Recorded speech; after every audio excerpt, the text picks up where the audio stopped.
കഴിഞ്ഞ ദിവസം Dubai air ഷോയില് നമ്മുടെ യുദ്ധവിമാനമായിട്ടുള്ള തേജസ് ആണ് തകർന്ന് വീണത്.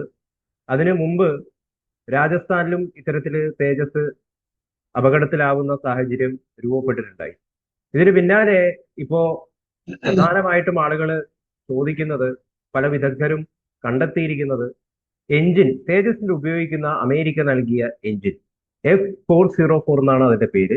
ആ എഞ്ചിനാണ് ഇതിനെല്ലാം കാരണക്കാരൻ. അത് പല വിധത്തിലുള്ള പ്രശ്നങ്ങളുള്ള എഞ്ചിനാണ് അമേരിക്ക ഇന്ത്യക്ക് തന്നത് എന്നൊക്കെയാണ് വിലയിരുത്തപ്പെടുന്നത്. അങ്ങ് എങ്ങനെയാണ് യഥാർത്ഥത്തിൽ ഇതിനെ വിലയിരുത്തുന്നത്? ഇന്നലെ ഇന്ത്യയുടെ അഭിമാനമായ തേജസ് വിമാനം ദുബൈയിൽ തകർന്നതിന് ശേഷം അതിന്റെ കാര്യകാരണങ്ങളെ കുറിച്ച് വളരെ ഗൗരവമേറിയ ചർച്ചകൾ ദേശീയ തലത്തിലൊക്കെ നടന്നിരുന്നു. അപ്പോ വിദഗ്ധരായ ചില വ്യക്തികൾ ചൂണ്ടിക്കാണിച്ച ഒരു വസ്തുതയുണ്ട്. തേജസ് മാർക്ക് 1A എന്ന വിമാനത്തിന് ശക്തി പകരുന്ന F404 IN-20 F404 എന്ന ജിയുടെ ജെറ്റ് എഞ്ചിന്റെ ടർബോഫാൻ എഞ്ചിന്റെ ഒരു വകഭേദമാണ് IN-20. ആ F404 IN-20 ആണ് നമ്മുടെ തേജസിന് ശക്തി കൊടുക്കുന്നത്. ഈ എഞ്ചിന്റെ അപര്യാപ്തതകളാണ് ഈ വിമാനത്തിന്റെ തകർച്ചയ്ക്ക് പിന്നിൽ എന്ന് ഇന്നലെ നടന്ന ചർച്ചയിൽ മുൻ വ്യോമസേന ആയിട്ടുള്ള ചിലരും ഉന്നത ഉദ്യോഗസ്ഥന്മാരായിട്ടുള്ള ചിലരെങ്കിലും അഭിപ്രായപ്പെട്ടു. അവരിലെ എയർ വൈസ് മാർഷൽ മുരളി, അതുപോലെ തന്നെ മേജർ ജനറൽ ബക്ഷി, ഇവരൊക്കെ തന്നെ ഈ ഒരു അഭിപ്രായം ഇന്നലെ പ്രകടിപ്പിച്ചപ്പോൾ നമുക്ക് ഞെട്ടലോട് കൂടി മാത്രമേ അത് കേട്ടിരിക്കാൻ സാധിക്കുന്നുള്ളൂ. അതായത് മുഖ്യമായിട്ടും ഈ രണ്ട് വിമാനാപകടങ്ങളാണ് തേജസിനുണ്ടായിരിക്കുന്നത്. അതായത് 2024 രാജസ്ഥാനിലെ ജയ്സാൽമീർ വെച്ചുണ്ടായ ഒരു അപകടം, അതുപോലെ ഇന്നലെ ദുബൈ എയർ ഷോയ്ക്കിടയിൽ ഉണ്ടായ അപകടം. ഈ രണ്ട് അപകടത്തിൻ്റെയും കാരണം വിമാനത്തിന്റെ എഞ്ചിന്റെ കുഴപ്പങ്ങളാണ് എന്നാണ് ഏറ്റവും ഒടുവിൽ പുറത്തു വരുന്ന വിവരങ്ങൾ. അത് മാത്രവുമല്ല, ഈ എഞ്ചിന്റെ ഒരു ചരിത്രത്തെക്കുറിച്ച് ഇവിടെ പരിശോധിക്കുമ്പോൾ ഈ എഞ്ചിൻ വളരെ പഴക്കമേറിയ ഒരു എഞ്ചിനാണ്.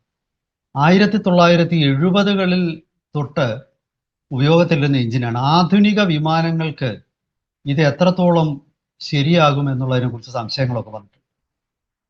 അപ്പൊ ഞാൻ ഇന്നലെ ഇന്നലത്തെ ചർച്ചകളിൽ പങ്കെടുത്ത അദ്ദേഹം റിപ്പബ്ലിക് ചാനലിലും ഒക്കെ ഉണ്ടായിരുന്നു, എയർ വൈസ് മാർഷൽ മുരളി. അദ്ദേഹം ഈ തേജസിനെ എഞ്ചിൻ ഫൈനലൈസ് ചെയ്യുന്നതിന് വേണ്ടിയിട്ടുള്ള ഒരു കമ്മിറ്റിയിലൊക്കെ അംഗമായിരുന്നു.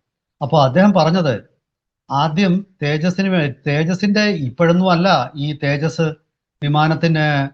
വിമാനത്തിന്റെ എഞ്ചിന് എന്തായിരിക്കണമെന്ന് നിശ്ചയിച്ചതെന്നും ഈ ഒരു സർക്കാരിന്റെ കാലത്തൊന്നും അല്ല. അതായത് അത് ഫൈനലൈസ് ചെയ്യുന്ന ഏതാണ്ട് 2004-2007 കാലഘട്ടത്തിലൊക്കെയാണ്. അതിനു മുമ്പ് 2000-ൽ തന്നെ ഈ ജിയുടെ കൈവശം നിന്ന് 10 F404 എഞ്ചിൻ വാങ്ങിച്ചിരുന്നു. അപ്പോൾ എയർ വൈസ് മാർഷൽ മുരളിയുടെ അഭിപ്രായത്തിൽ EJ-200 എന്ന എഞ്ചിനാണ് ആദ്യം ഈ തേജസ് വിമാനത്തിനായിട്ട് ഒരു വിദഗ്ധ സമിതി ശുപാർശ ചെയ്യുന്നത്. EJ-200 എന്ന എഞ്ചിന് ഇപ്പോഴത്തെ യൂറോജെറ്റ് ടൈഫൂൺ എന്ന യൂറോപ്യൻ ഫൈറ്റർ ജെറ്റിൽ ഉപയോഗിക്കുന്ന എഞ്ചിനാണ്.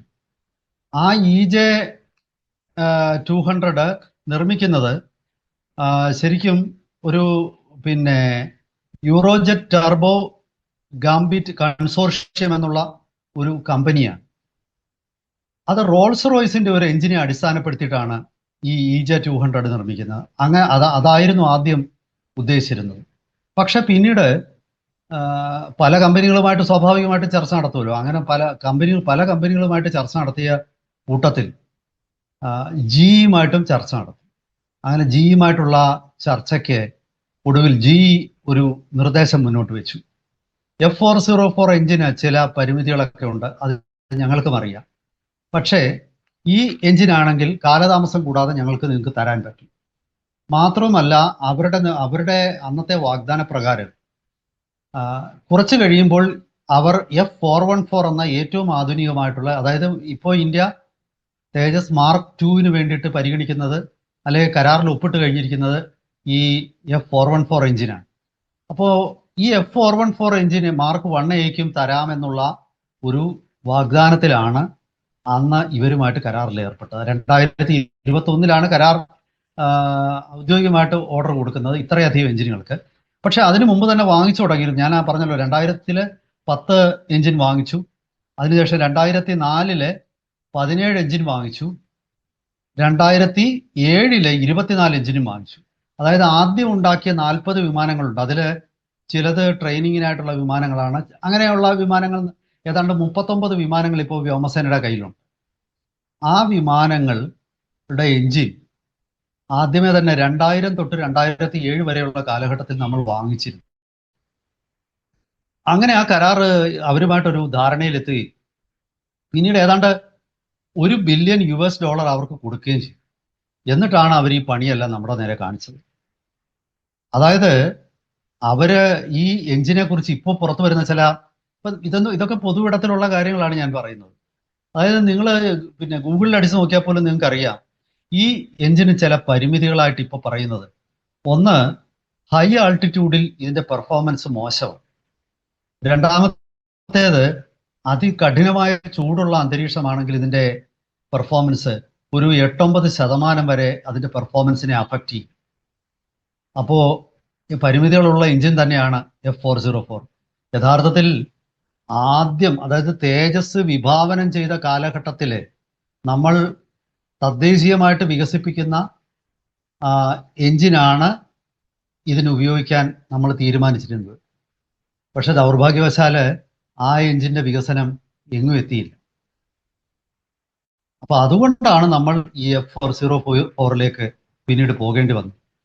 ഈ F04 എഞ്ചിനെ കുറിച്ച് ഞാൻ പറഞ്ഞല്ലോ, ഇതിന്റെ കംപ്രസറിന് ചില പ്രശ്നങ്ങൾ ഉണ്ടെന്നാണ് ഇന്നലെ ഞാൻ പല വിദഗ്ധരും, വ്യോമയാന രംഗത്തെ പല വിദഗ്ധരും അഭിപ്രായപ്പെട്ടത്. പിന്നെ അവരെല്ലാം ഒരു കാര്യം പറയുന്നുണ്ട്, വിമാനത്തിന്റെ ത്രസ്റ്റ് നഷ്ടപ്പെട്ടു. ആ ത്രസ്റ്റ് നഷ്ടപ്പെട്ടത് സ്വാഭാവികമായിട്ടും എഞ്ചിന്റെ കംപ്രസറുമായിട്ട് ബന്ധപ്പെട്ട എന്തോ ഒരു വിഷയം ആവാൻ തന്നെയാണ് സാധ്യത എന്നാണ് അവർ പറയുന്നത്. അത് മാത്രവുമല്ല, അവർ മറ്റൊരു കാര്യം സൂചിപ്പിക്കുന്നുണ്ട്. ഇപ്പോൾ പലരും വരുത്തി തീർക്കാൻ ശ്രമിക്കാൻ പോകുന്നത് വിമാനത്തിന്റെ ഈ ഫ്ലൈ ബൈ വയർ എന്ന നെറ്റ്വർക്കിംഗ് സിസ്റ്റം ഉണ്ട്. അതായത് സിഗ്നലുകൾ വഴി വിമാനത്തിന്റെ വിവിധ ഭാഗങ്ങളിലേക്ക് കമാൻഡുകൾ പോകുന്ന ഒരു സംവിധാനം, ഫ്ലൈ ബൈ വയർ. ആ ഫ്ലൈ ബൈ വയർ സിസ്റ്റത്തിന്റെ പ്രശ്നമാണ് എന്ന് വരുത്തി തീർക്കാനുള്ള ശ്രമങ്ങൾ ഇപ്പോഴേ തുടങ്ങിയിട്ടുണ്ട്. അതായത് കുറ്റം ഇന്ത്യയുടെ തന്നെ ആണ് എന്ന് വരുത്തി തീർക്കാൻ. ഇത് അങ്ങനെ ആവാൻ സാധ്യതയില്ലെന്നും ഈ ക്വാഡ്രപ്ലക്സ് ഡിജിറ്റൽ ഫ്ലൈ ബൈ വയർ എന്ന അത്യന്താധുനിക ഫ്ലൈ ബൈ വയർ സിസ്റ്റമാണ് തേജസ്സിലെ തദ്ദേശീയമായിട്ട് വികസിപ്പിച്ചെടുത്തതെന്നും അതിന് ബാക്കപ്പോട് കൂടിയിട്ടുള്ള ഒരു സിസ്റ്റമാണ്. കാരണം അതായത് മുഖ്യ സിസ്റ്റത്തിന് എന്തെങ്കിലും പ്രതിസന്ധി നേരിട്ടാൽ ആ ബാക്കപ്പ് ഉടൻ തന്നെ പ്രവർത്തനക്ഷമമാകും. അപ്പോൾ ഒരു കാരണവശാലും അതൊന്നുമല്ല, വിമാനത്തിന്റെ എഞ്ചിന് തന്നെ ആയിരിക്കണം ഒന്നുകിൽ അട്ടിമറി, അതല്ലെങ്കിൽ വിമാനത്തിന്റെ എഞ്ചിൻ. ഈ രണ്ട് സാധ്യതകളിലേക്കാണ് ഇപ്പോൾ വിരൽ ചൂണ്ടപ്പെടുന്നത്. വിദഗ്ധർ തന്നെ പറയുന്ന അതാണ്. അപ്പൊ നമ്മൾ ചിന്തിക്കേണ്ടത്, ആദ്യം ഈ വിമാനത്തിന്റെ തദ്ദേശീയ എഞ്ചിൻ വികസിപ്പിക്കാനുള്ള ഒരു ശ്രമം നടന്നു. അതിനുശേഷം EJ200 എഞ്ചിൻ റെക്കമെൻഡ് ചെയ്യപ്പെട്ടു. പക്ഷെ അതിനുശേഷമാണ് F404 എഞ്ചിൻ F404IN വന്നത്. അങ്ങനെയുള്ള ഒരു സാഹചര്യത്തിൽ ഈ വിമാനത്തിന്റെ എഞ്ചിൻ അതിന്റെ അപര്യാപ്തതകളാണ്, അത് ശരിയായ രീതിയിൽ പ്രവർത്തിക്കാത്തതാണ് ഈ ഒരു അപകടത്തിന്റെ പിറകിലെങ്കിൽ അത് വലിയൊരു ഞെട്ടലാണ് ഇന്ത്യക്ക് സമ്മാനിക്കുന്നത്. കാരണം ഇന്ത്യയുടെ ഇത് ഇന്ത്യക്ക് സൗജന്യമായിട്ട് തരുന്ന എഞ്ചിനൊന്നും അല്ല അമേരിക്ക ഇന്ത്യയുടെ കൈവശം നിന്ന് ഇപ്പോൾ തന്നെ അമേരിക്ക പണമായിട്ട് ഏതാണ്ട് $1 ബില്യൺ ചെലവഴിച്ച് നമ്മൾ അവർക്ക് കൊടുത്തു കഴിഞ്ഞു. അങ്ങനെ വാങ്ങിക്കുന്ന ഈ എഞ്ചിൻ അതിന്റെ കാലതാമസം ഒരു ഭാഗത്ത് കിടക്കും. അതായത് 2023 തൊട്ട് വർഷം തോറും 8 എഞ്ചിൻ സപ്ലൈ ചെയ്യാമെന്ന് പറഞ്ഞ് തുടങ്ങിയ കരാർ ഇന്നിപ്പോ 2025 അവസാനിക്കാറായി. ഇതുവരെ 5 എഞ്ചിൻ മാത്രമാണ് കിട്ടിയിരിക്കുന്നത്. യഥാർത്ഥത്തിൽ അതിൽ 2 എണ്ണമേ ഉള്ളൂ, 2-3 പുതുതായിട്ട് വന്നുള്ളൂ. മറ്റേത് ഇന്ത്യയുടെ കൈവശം ഉണ്ടായിരുന്ന എഞ്ചിൻ തന്നെയാണ്. അവർ മുൻപിൽ ഇതിനു മുമ്പ് തന്നെ നമ്മൾ വാങ്ങിച്ചതാണ്. ഇനി വരുന്ന 3 കൊല്ലങ്ങളിലും വർഷം തോറും 6 വിമാനങ്ങൾ വെച്ച് മാത്രമേ ഇന്ത്യക്ക് പുറത്തിറക്കാൻ സാധിക്കുകയുള്ളൂ എന്നുള്ള രീതിയിലാണ് ഇപ്പോൾ കാര്യങ്ങൾ വന്നിരിക്കുന്നത്. അതായത് എഞ്ചിന്റെ പ്രവർത്തനക്ഷമത ഉദ്ദേശിച്ച രീതിയിൽ മെച്ചമല്ല, ഒന്നാമത്തെ. രണ്ടാമത്തേത്, അതിന്റെ സപ്ലൈ ചെയിൻ നെറ്റ്വർക്ക്, ആ സപ്ലൈ ചെയിൻ നെറ്റ്വർക്കിനും കടുത്ത പ്രതിസന്ധികളുണ്ട്. ഇപ്പൊ നമ്മൾ ചിന്തിക്കേണ്ടിയിരിക്കുന്നത്, ഈ എഞ്ചിൻ തന്നെയായിരുന്നു അമേരിക്കയുടെ F-18 ഹോർനെറ്റ് വിമാനത്തിൽ ഉപയോഗിച്ചിരുന്നത്. ഈ കഴിഞ്ഞ ദിവസം ദക്ഷിണ ചൈന കടലിൽ നിന്നുള്ള അമേരിക്കൻ വിമാനവാഹിനി കപ്പലായ നിമിറ്റ്സിൽ നിന്നും പറന്നുയർന്ന F-18 ഹോർനെറ്റ് വിമാനം പെട്ടെന്ന് തകർന്നു വീഴുകയായിരുന്നു. ഇതേ എഞ്ചിനുള്ള വിമാനമാണ്. അതിന്റെ കാരണം എന്താണെന്ന് ഇനി ഒരു കാലത്തും അമേരിക്ക പുറത്തു പറയാൻ പോകുന്നില്ല. ചൈനയുടെ അട്ടിമറിയായിരുന്നു, അതോ വിമാനത്തിന്റെ എഞ്ചിന്റെ തകരാറായിരുന്നു? പക്ഷെ ഞാൻ പറഞ്ഞു വന്നത്, ഈ എഞ്ചിന്റെ ഒരു വകഭേദം തന്നെയാണ്. ഈ എഞ്ചിന് ഒരുപാട് വകഭേദങ്ങൾ അവർ ഉണ്ടാക്കിയിട്ടുണ്ട്. 82 കിലോ ന്യൂട്ടനാണ് ഇതിന്റെ ത്രസ്റ്റ്.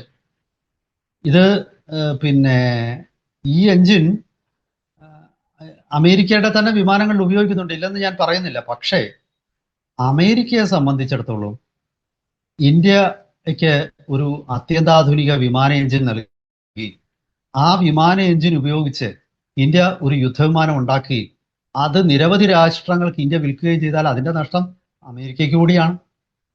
സ്വാഭാവികമായിട്ടും ആ ഒരു സാഹചര്യത്തിൽ അമേരിക്ക ഒരു കാര്യക്ഷമമായ ജെറ്റ് എഞ്ചിൻ ഇന്ത്യക്ക് നൽകുമോ എന്നുള്ള ഒരു ചോദ്യമാണ് ദേശീയ തലത്തിൽ ഇപ്പോൾ വിദഗ്ധരൊക്കെ ഉന്നയിക്കുന്നത്. അതിനൊരു സാധ്യതയില്ല. കാരണം അത് അമേരിക്കയുടെ വിമാന കമ്പനികളെ തന്നെ ആയിരിക്കും ബാധിക്കുന്നത്. ഇതിനിടയ്ക്ക് നമ്മൾ ഓർക്കേണ്ടത്, പിന്നെ F-35 ഇന്ത്യക്ക് വിൽക്കാമെന്നൊക്കെയുള്ള ഒരു വാഗ്ദാനം അമേരിക്ക ഇടക്കാലത്ത് പുറപ്പെടുവിച്ചിരുന്നു. ഇനി അതിലെ ഒരു തമാശ എന്ന് പറഞ്ഞ F-35 തമാശയല്ല, ഞാൻ അതിന്റെ ഒരു വൈരുദ്ധ്യം പറഞ്ഞു. F-35 10 F-35 വിമാനങ്ങൾ ഇതുവരെ തകർന്നു വീണിട്ടുണ്ട്. അപ്പൊ ഈ തകർന്നു വീഴുന്നത് അമേരിക്കയുടെ പല വിമാനങ്ങളും തകർന്നു വീഴുന്നുണ്ട്. ഇത് തേജസിന്റെ തകർച്ച കണ്ട് കൈകൊട്ടി ചിരിക്കേണ്ട കാര്യമൊന്നും അമേരിക്കയ്ക്കോ മറ്റു രാജ്യങ്ങൾക്കോ ഇല്ല. അതിന് എന്തെങ്കിലും കുഴപ്പമുണ്ടെങ്കിൽ ആ വിമാനത്തിന്റെ പിന്നെ കുഴപ്പമല്ല, അത് എഞ്ചിന്റെ കുഴപ്പമാണ്. ആ എഞ്ചിൻ അമേരിക്ക വർഷങ്ങളായിട്ട് ഉപയോഗിക്കുന്നതാണെന്നൊക്കെയാണ്, അതാണ് അതിന്റെ ഒരു ക്രെഡിറ്റ് ആയിട്ട് ഇവിടെ പലരും പറയുന്നത്. അതായത് പിന്നെ പല പല വിമാനങ്ങളിലും പരീക്ഷിച്ച് കഴിവ് തെളിയിച്ച എഞ്ചിനാണ്. പക്ഷെ നമ്മൾ മനസ്സിലാക്കേണ്ട കാര്യം, ആ കാലഘട്ടത്തിലെ വിമാനങ്ങൾക്കൊക്കെ തന്നെ ഈ ലെവലിലുള്ള ത്രസ്റ്റ് ആവശ്യമില്ലായിരുന്നു. ഈ ത്രസ്റ്റ് വർദ്ധിപ്പിക്കാനായിട്ട് ഈ എഞ്ചിൻ ട്വീക്ക് ചെയ്തിട്ടുണ്ട്, ചില വ്യത്യാസങ്ങളൊക്കെ എഞ്ചിനിൽ വരുത്തിയിട്ടുണ്ട്. അത് എത്രത്തോളം എഞ്ചിന്റെ കാര്യക്ഷമതയെ ബാധിച്ചിട്ടുണ്ട് എന്നുള്ള ഒരു വലിയ ഗൗരവമേറിയ ചോദ്യമാണിപ്പോൾ ഒരുപാട് വ്യോമയാന മേഖലയിലെ വിദഗ്ധർ തന്നെ ഉന്നയിക്കുന്നത്. അതായത് വരും ദിവസങ്ങളിൽ ഇത് കൂലങ്കഷമായി ചർച്ച ചെയ്യപ്പെടുമെന്ന് തന്നെയാണ് ഞാൻ കരുതുന്നത്. കാരണം ഇത് സൂചിപ്പിക്കുന്ന ഒരു പാഠമുണ്ട്, ഇത് നൽകുന്ന ഒരു പാഠമുണ്ട്. ആ പാഠം എന്താണെന്ന് വെച്ചാൽ, സ്വന്തമായിട്ടൊരു ജെറ്റ് എഞ്ചിൻ വികസിപ്പിക്കുക മാത്രമാണ് ഇതിനെല്ലാം ഉള്ള ഒരു പോം വഴി. ഇപ്പോൾ നമുക്ക് ഒരു ജെറ്റ് എഞ്ചിൻ വികസിപ്പിക്കാനായിട്ടുള്ള എല്ലാ സഹായവും സഫ്രാൻ ഓഫർ ചെയ്തിട്ടുണ്ട്. ഇപ്പോൾ നമ്മുടെ കൈവശമുള്ള ഈ F-404 IN-20യുടെ ത്രസ്റ്റ് എന്ന് പറയുന്നത് 82 കിലോ ന്യൂട്ടനാണ്. സഫ്രാനും ഇന്ത്യയും ചേർന്ന് സംയുക്തമായി വികസിപ്പിക്കാൻ പദ്ധതിയിടുന്ന പുതിയ എഞ്ചിന്റെ ത്രസ്റ്റ് എന്ന് പറയുന്നത് 120 തൊട്ട് 140 കിലോ ന്യൂട്ടൺ വരെയാണ്. അതായത് അത് കുറച്ച് വളരെയധികം ഇപ്പോഴത്തെ നമ്മുടെ ഈ എഞ്ചിനേക്കാൾ വളരെയധികം ശക്തിയുള്ള ഒരു എഞ്ചിനാണ്. ഇതിനുശേഷം F-414 എഞ്ചിൻ GE നമുക്ക് സപ്ലൈ ചെയ്യുമെന്നാണ് പറയുന്നത്. F-404 പോലും സപ്ലൈ ചെയ്യാൻ പറ്റാത്ത GE അതിനേക്കാൾ കുറച്ചുകൂടെ സാങ്കേതിക തികവുള്ള മറ്റേ എഞ്ചിൻ കാര്യക്ഷമമായി അതിന്റെ ഡെഡ് ലൈനുകൾക്കുള്ളിൽ തന്നെ അത് സപ്ലൈ ചെയ്യുമോ ഇല്ലയോ എന്നുള്ളത് ഭാവിയിൽ കണ്ടറിയേണ്ട ഒരു വിഷയമാണ്. അതിനെക്കുറിച്ച് തൽക്കാലം ഏതായാലും ഞാൻ ശുഭാപ്തി വിശ്വാസത്തോടു കൂടി തന്നെ ഇരിക്കുകയാണ്. പക്ഷെ ഇപ്പോൾ ഒരുപാട് ചോദ്യങ്ങൾ ഉയരുന്നത് അമേരിക്ക ഇന്ത്യയെ യഥാർത്ഥത്തിൽ പറ്റിക്കുകയായിരുന്നോ എന്നുള്ളതാണ്. അതായത് ഇന്ത്യയുടെ തേജസ് വിമാന പിന്നെ പ്രോഗ്രാമിനെ തന്നെ അട്ടിമറിക്കുന്ന രീതിയിലാണോ അമേരിക്ക ഇക്കാര്യത്തിൽ പെരുമാറിയത്? എന്തായാലും അപകടത്തെക്കുറിച്ചുള്ള വിശദമായ അന്വേഷണം നടക്കും. പലപ്പോഴും ലോകത്ത് ഒരു വിമാനാപകടത്തെക്കുറിച്ചുള്ള അന്വേഷണവും കൃത്യമായിട്ടൊന്നും നടക്കാറില്ല. അത് ഒരിക്കലും സത്യം പുറത്തു വരാറുമില്ല. ഇതുവരെയുള്ള വിമാനാപകടങ്ങളെ ചരിത്രം എടുത്ത് പരിശോധിച്ചാൽ എല്ലാം അങ്ങനെ തന്നെയാണ്. പക്ഷെ എന്തായാലും ശരി, ഇപ്രാവശ്യമെങ്കിലും അതിന്റെ ഒരു സത്യം പുറത്തു വരും എന്ന് നമുക്ക് പ്രതീക്ഷിക്കാം. എന്തായാലും വരും ദിവസങ്ങളിൽ ആകാംക്ഷയോടെ തന്നെ നമുക്ക് കാത്തിരിക്കാം. F404 എഞ്ചിൻ ഇപ്പോൾ സംശയത്തിന്റെ നിഴലിൽ തന്നെയാണ്. അതാണ് എനിക്ക് തോന്നുന്നത്.